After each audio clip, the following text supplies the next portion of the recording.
Baldur's Gate 3 may be one of the most unexpected and absolutely astounding games released in the overwhelmingly stacked list of 2023 titles. Released on August 1st on PC and a month later on PS5, Baldur's Gate thrusts players into an expansive world of D&D and one of the most complex experiences I have ever engaged with. Awoken in the clutches of a tentacle-faced mind flayer, your avatar is implanted with the brain-consuming Illithid tadpole. Aboard the world-crossing nautiloid ship, the flayers wreak havoc, consuming souls as it travels.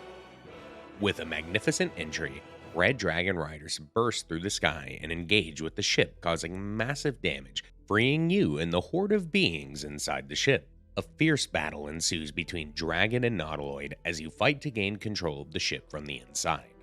When you finally reach the master controls, you're able to warp the ship back to the land of Faerun, but not before critical damage sends you and the ship crashing to the ground. In the final second, a mysterious energy catches you, saving you from imminent peril. Distraught upon waking, you begin the hunt to remove the Illithid tadpole from your brain. At its heart, Baldur's Gate 3 is a sci-fi fantasy third-person RPG adventure game. Upfront and at its core, BG3 looks to Dungeons & Dragons, the infamous tabletop role-playing experience, and its current 5e rulebook, world and lore for much of the source material and systems in the game. Right off the jump, BG3 defines itself as a serious RPG with one of the most extensive and detailed character creators I have ever used. The options are incredibly dynamic, making your character look as unique, sinister, or downright goofy as you like. It is here that you also choose your class and race. Baldur's Gate 3 has a wide variation of class types and races that offer unique spell options, cantrip transformations, and more. If you're like me, you came expecting your basic spellcasters and barbarians, but were met with a colorful array of options like the druid, monk, and the bard. Many of the choices that you make in the character creation will offer story, world, and dialogue options throughout the game, which make your choices feel a bit weighted here. It was also here that I learned that having some D&D history will serve you well as you understand the variations between sorcerers, warlocks, and wizards, and also kind of understanding the social impacts of selecting a drow or a tiefling. As I learned, it also helps give you an idea of what to expect in the leveling structure and what your character would ultimately play like having that background. Being a D&D noob, I had a lot to learn what felt like very quickly. Baldur's Gate 3 supports both mouse and keyboard with point-and-click movement or full controller support. In this review, I never used a controller. What the f*** is this piece of shit? I've seen from secondhand experience the radial menus, and personally, it seemed like way too much in a game with a myriad of goods to pick up and menus. I'll say outright, if dialogue in story through communication and reading is a negative for you, this game is going to be incredibly hard to digest. The core gameplay loop to Baldur's Gate is pretty simple, but its complexity lies in the choices that you make in the sometimes overwhelming world. As you travel and uncover the mysteries of Faerun, you will meet a horde of potential friend and foe alike. As you can expect, or you're learning to your utter disappointment, conversation is at the backbone of Baldur's Gate 3 and a tool that can more often than not ease tension and build bonds versus engaging in violence. But honestly, that's kind of the beauty. You can just wildly attack whoever you want, really. 9 times out of 10, the game will certainly punish you for this, but it's an option. Engaging with people, you start to piece together rather quick that the most important people and NPCs in the world all resonate with the tadpole in your brain, creating this telepathic link of sorts when you engage with them. But that's not gospel, so make sure you're talking to everybody. You'd be surprised what people have to say. The core companions you meet along the way will not only be important for filling out your party, but for expanding the story as you go along. Not everyone can join you, but you'll meet folks along the way that will join your camp if your party is full. Baldur's Gate 3 takes a big page from the D&D source material in the form of long and short rests. Short rests are chances to regenerate quick HP and can be done on the fly. However, long rests are useful mechanically, but also fundamental to character relationships, individual quests, and romance. Long Rest utilizes camp supplies that you loot from around the world to regenerate all spell slots and health of the party. The game offers no consequence to Long Rest, and it oftentimes rewards in cutscenes and dialogue options. The camp itself is also very dynamic, as Larian has created a plethora of unique camp locations for you to explore that freshens up the core function of the game and are overall just really nice to look at. It's important to note how important dice rolls are to D&D and subsequently Baldur's Gate 3. With this system, players are offered a glimpse into the workings of the back-end RNG that takes place in most games, with mostly fun, but sometimes incredibly stressful dice roll. It oftentimes feels like the fate of your decision-making is at the hands of this sometimes unforgiving system.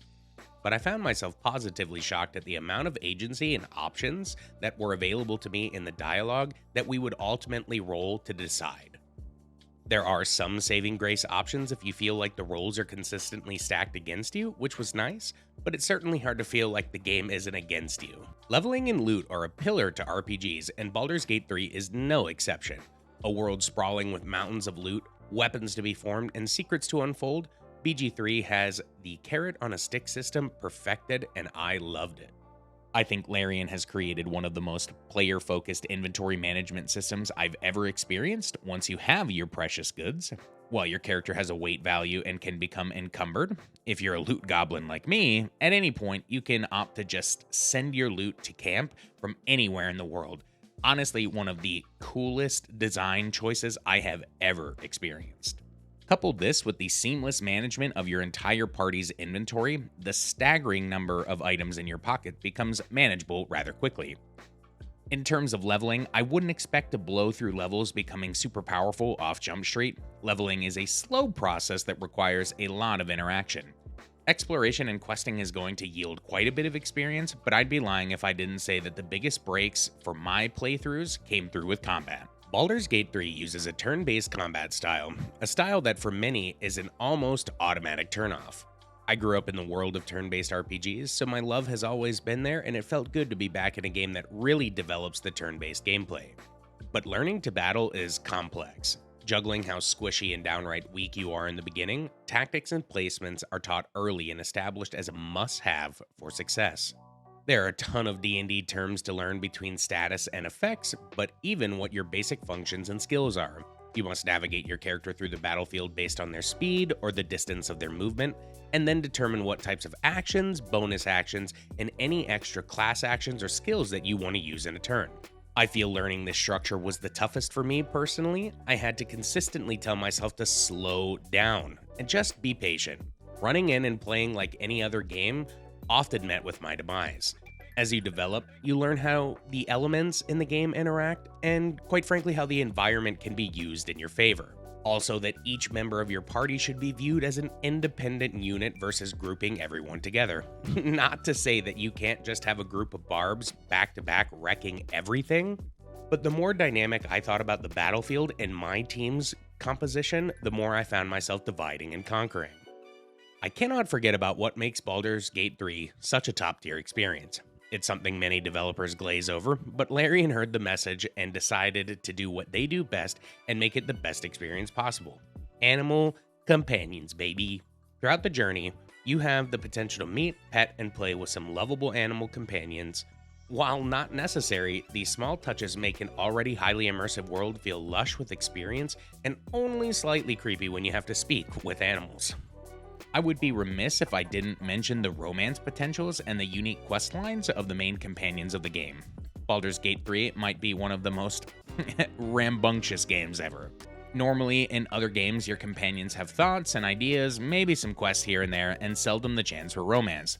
In Baldur's Gate 3, each companion can be romanced with love and longing, or for a simple one-night fling. Each of the main companions also have unique dialogue reaction to world events, game actions, and even some scenes in the story if they're along for the ride at the right time, plus their own unique story quests. Baldur's Gate 3 is one of the most complex games I've ever played, but I think complexity is something that varies for everyone in this experience, and a big part of that is your knowledge of D&D, and of course your experience with other Larian titles.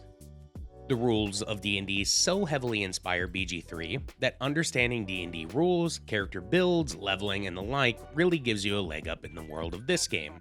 In the early game, there were moments that felt completely uninviting and downright frustrating. As I was playing Baldur's Gate, I couldn't shake this feeling that I was learning two games at once: the overall structures and systems of D&D, seen through Larian's eyes, while also learning the mechanical functions of this game. This would of course be something I grew to love, but made for a tough transition as this was my very first Baldur's Gate Larian game, and one of less than 5 of my one-off campaigns in my 32 years of life. Baldur's Gate 3 is a massive 3 acts. You could probably clear the core story in maybe 50 to 60 hours, but you'd not even scratch the surface of what the world offers. Each of my friends that I talk to about Baldur's Gate 3 tell me about some of the same scenarios that we've experienced and how they have played out 100% differently, and I think that's one of the greatest elements to this game. Player agency is at the heart of an RPG, and there just isn't a game that gives you agency like BG3. I found myself asking, can I do it? And 95% of the time the game met me with, how do you want to do it? I know I'm missing so many elements to discussing this gameplay, but it honestly feels impossible to make a digestible review and touch on the myriad of systems, mechanics, and nuances Baldur's Gate 3 offers to players. Baldur's Gate 3 is a good looking game. I played on Ultra setting through the whole experience, and boy did it treat me well. When panning about the mountainside cliff, or navigating the wisp of dark shadows that engulf your party, or the brimming city of Baldur's Gate, this game is a visual feast up close and from afar. Your character build options are prevalent in the open world and throughout all conversation in the cinematics. I think one of the biggest elements to note is how smooth this game runs, with a couple caveats. Each area is quite large, and it handles a swing from an aerial combat camera to conversation pieces seamlessly. The faces and mouth animation are truly top tier.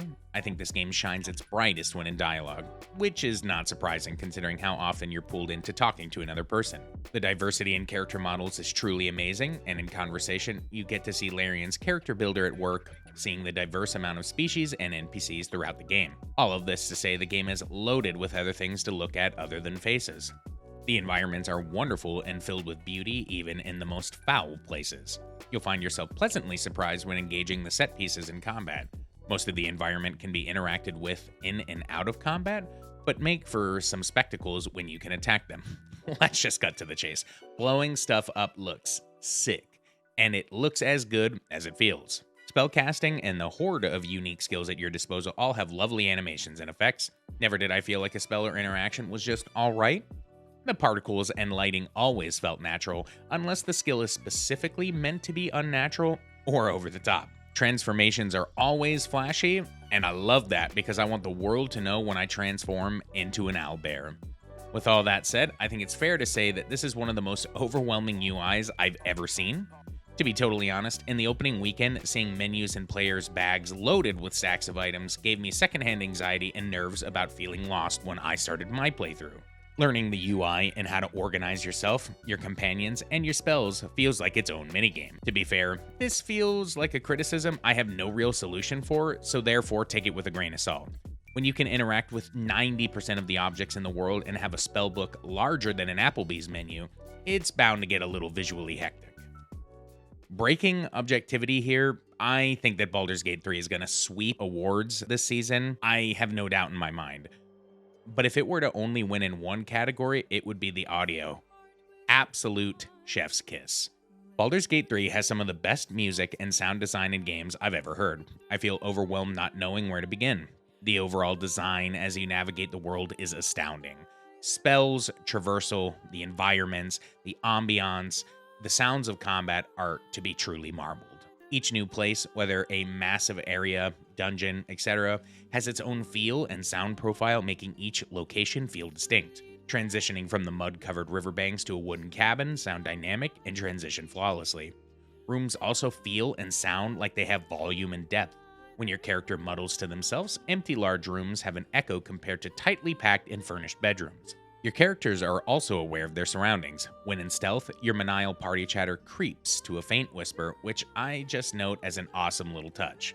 That leads me to the voice acting. The acting cast for this game is gargantuan. If voice acting is something you look for with dialogue-heavy games, look no further. I was honestly shocked with how many unique voices and identities the game is filled with. Each of the main companions and the villains of the game have so much life. Their depth is reflected in how much you engage with them, but their tone, demeanor, emotion that all comes through masterfully and evolves as your relationship with them continues to expand.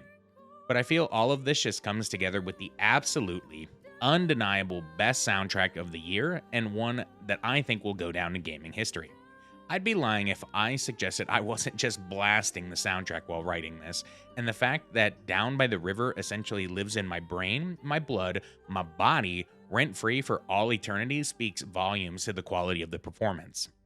Don't get me started on the final act of Raphael. Holy they did not have to go so hard for that song.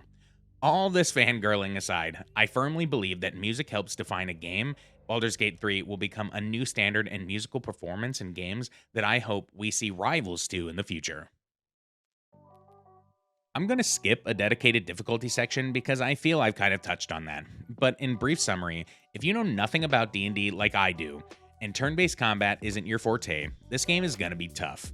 I basically never stopped learning all the way through the game, but I truly feel like learning Baldur's Gate 3 and committing to playing even when it felt very unfun had a huge payoff, as this game has slid into one of my all-time favorite games. I've been doing my best to contain myself, but inside I'm Tom Cruising on the couch about this game. I love Baldur's Gate 3. It's difficult, it's drawn out in the best way, it's technical, and I've never been challenged by a game the way that I have with this one. All of that said, I'm not without complaints from a general gameplay standpoint. I'd have to say a consistent gripe for me is the abundant use of seemingly hidden RNG. And before you eviscerate me, let me explain. I know RNG exists in every game. I know when I play other games, I'm engaging in a lot of RNG, whether the game tells me about it or not. If I'm looking at loot drops, damage output ranges, damage received, all of this is based on RNG. But Larian took on the challenge of making D&D a game to what sometimes feels like a fault. My problem isn't necessarily RNG outright, but how D&D calculates it. And I know I'm wading in dangerous water criticizing D&D, but for me, the way Baldur's Gate 3 looks to D&D to calculate hits and damage with the different rolls and checks does not feel good for a video game. When I see 80% chance of hitting something, that translates to me that I have a 1 in 5 chance of missing said attack, but that is not how this seems to work. Spells and attacks account for your proficiency and level in the specific category used to cast it. I'm not a game designer nor a mathematician, but the math don't seem to math because of the sheer number of times you miss. This is an instance where learning D&D and how stat proficiency affects hit chances feels necessary to cope with the amount of times that you miss. Baldur's Gate 3 does very little to explain this RNG interaction of the dice rolls happening behind your character's spells, attacks, and cantrip. Again, this isn't a criticism of how the game works, but how staying true to your source can sometimes hurt the overall feel in a game. Those misses and inaccuracies, and what feels like the hidden values of multiple pieces of RNG, feel even worse when you get into the spell slot system. I'm not going to go into heavy detail about spell slots, but the Warlock, Wizard, and Sorcerer Fantasy just feel kind of stifled when you have a set number of spells that you can cast before you're out of the equation. It's just another instance in my mind that feels like the dedication to the D&D source material makes for a less compelling gameplay experience. I understand spell slots keep casting players in check from raining devastation on all enemies, and it kind of feels like a problem that I don't have a solution for, but I just wanted to mention it as a general gripe.